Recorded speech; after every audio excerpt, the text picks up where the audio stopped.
Good evening friends, বড়দের আমার প্রণাম আর ছোটদের আমার ভালোবাসা। আজকে দেখো শুধু আলু দিয়ে তেলাপিয়া মাছের পাতলা করে ঝোল করব।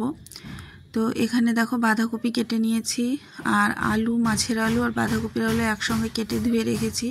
আর মাছটা কালকে ভাজা ছিল, তাও আজকে একটু ভেজে নেব। 10-15 মিনিট আগে আমি বের করে রেখেছি ফ্রিজ থেকে। এটা হালকা করে একটু ভেজে নেব। আর মশলার জন্য দেখো আদা, কাঁচা লঙ্কা, জিরে আর সর্ষে একসঙ্গে পেস্ট করে নেব।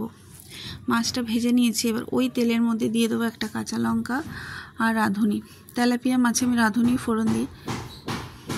একটু ভাজা হয়ে গেলে, ফোড়নটা একটু ভাজা হয়ে গেলে আমি আলুগুলো দিয়ে দেবো। আলুগুলো দিয়ে দিচ্ছি। এখানে কচুরগাটি আলু দিয়ে করলে ভালো লাগতো, কিন্তু যেহেতু কচুরগাটি এখন নেই, আমি শুধু আলু দিয়ে করছি। খারাপ হয়েছিল না, রাঁধুনি ফোড়ন দিয়ে ভালোই লাগছিল তেলাপিয়া মাছের ঝোলটা। ভালো করে আলুটা লাল লাল করে আমি ভেজে নেব। একটু ভেজে নেওয়ার পরে আমি হলুদ দিয়ে দিচ্ছি। আর আজকে কোনো কাশ্মীরি লঙ্কার গুঁড়ো আমি ব্যবহার করব না, এমনি হলুদ দিলাম।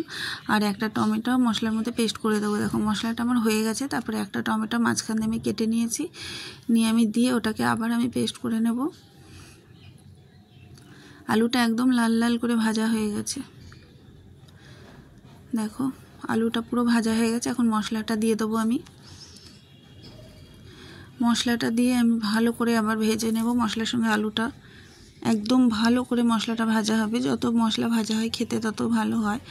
আর পরিমাণ মতো নুন দিয়ে দিলাম, আর সামান্য একটু চিনি। এবার আস্তে আস্তে করে মশলাটা কষিয়ে নেব ভালো করে। একটু টাইম লাগে মশলাটা কষাতে। আস্তে আস্তে করে কষিয়ে নিয়েছি, তারপরে সামান্য একটু জল দিয়ে আবারও মশলাটা কষিয়ে নেব। প্রায় হয়ে এসেছে। আস্তে আস্তে করে আমি কষিয়ে নিচ্ছি। আর গ্যাসটা খুব জোরে দেয়নি, হালকা আস্তে করে রেখেছি গ্যাসটা। দেখো মশলা কষানো হয়ে যাওয়ার পরে আমি জল দিয়ে দিচ্ছি। জল দিয়ে দিলাম। এবার এটা ফুটে উঠলে, আলু সেদ্ধ হয়ে গেলে আমি মাছটা দেবো। এটা ঢেকে দিয়েছি। আর এদিকে বাঁধাকপি করব। দেখো ফুটে গেছে, আলুটা প্রায় সেদ্ধ হয়ে গেছে। এবার মাছটা দিয়ে দেবো আমি।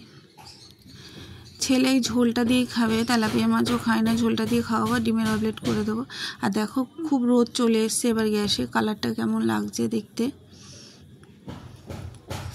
দেখো হয়ে গেছে। এরকমই ঝোল থাকবে, না এই দুবেলা হবে না আমার। এবার নামিয়ে দেবো এটাকে আমি।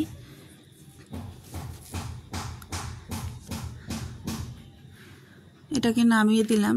ছেলে খাবে না এই মাছ, তেলাপিয়া মাছ। আমরা খাবো, ছেলে খাবে না। ওকে ডিম করে দেবো, একটা অমলেট করে দেবো।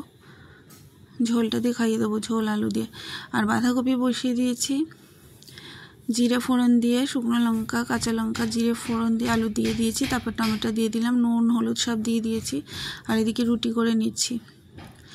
আটাটা খুব ভালোভাবে মাখতে পারিনি, সকালে তাড়াহুড়ো থাকে, ভালোভাবে মাখতে পারি না। কোনো রকম মেখে রুটিটা করে নিচ্ছি।